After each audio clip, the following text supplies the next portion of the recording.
நமக்குலாம் ஏதாவது ஆச்சுன்னா அப்படி கேமராலாம் வருமா அப்படி நல்லா சாதிச்சிட்டோம்ல. நமக்கு நாளைக்கு ஏதாவது ஆச்சுன்னா எல்லாம் வருவாங்கல்ல. எல்லாரும் ப்ளீஸ் உடம்ப நல்லா பார்த்துக்கோங்க. ஸோ ரோபோ சங்கர் வந்து ஒரு 20 வருட கால நண்பர். நாங்கள் முதல்ல ஈவெண்ட் பண்ணும்போது அவர் அப்போ சின்ன திரை வெள்ளித்திரைக்கெலாம் வரல.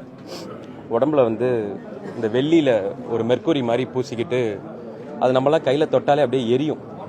ஆனால் அவர் வந்து குறைஞ்சது ஒரு 4 to 5 மணி நேரம் அதை பூசிக்கிட்டு இந்த செஸ்ட் ரெண்டையும் மாற்றி மாற்றி ஆட்டி ஆட்டி காட்டி தான் ஈவெண்ட் பண்ணுவோம். நாங்கள் எல்லாம் ஊர் ஊராக போய் அப்படி தான் எனக்கு பழக்கம். கடைசியாக மனோபலா சாரோட டெத்தில் பார்க்கும்போது நாங்கள் பேசிட்டு வெளில வரும்போது என்கிட்ட சொல்லிட்டு இருந்தாப்புல, அப்பல நமக்குலாம் ஏதாவது ஆச்சுன்னா அப்படி கேமராலாம் வருமா அப்படின்னு. இப்போ இவ்வளோ கேமரா நிற்கிது பட் ரோபோ அன்னைக்கு சொல்லும் போது சி லூஸு என்ன நீ இதெல்லாம் சொல்கிற அப்படின்ட்டு. இல்லை பாப்பில் நல்லா சாதிச்சிட்டோம்ல. நமக்கு நாளைக்கு ஏதாவது ஆச்சுன்னா எல்லாம் வருவாங்கல்ல. இப்போ எல்லாரும் துணை முதல்வர்லேருந்து எல்லாரும் வந்து நிற்கிறாங்க. ஆனால் எல்லாரும் ப்ளீஸ் உடம்ப நல்லா பார்த்துக்கோங்க. எவ்வளோ ஆட்டம் போட்டாலும் ஃபைனலாக இருக்க போகிற ஒரே இடம் இதுதான்.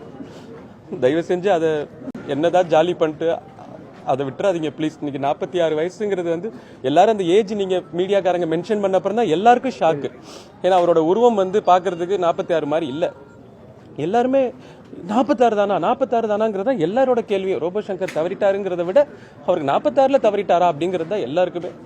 அதனால அது உடம்பு பழக்கங்கள், நம்ம என்னதான் தொழில் இருக்கலாம், செம்ம வேலை இருக்கலாம், ஷூட்டிங் இருக்கலாம், வேலை இருக்கலாம், ஆனால் ப்ளீஸ் எல்லாருமே உடம்ப பார்த்துக்கோங்க. இப்படி ஒரு கலைஞனை வந்து இழந்துட்டு அந்த குடும்பம் பாருங்க, அவங்களுக்கு இதுக்கப்புறம் என்ன அடுத்துங்கிறது தெரியல.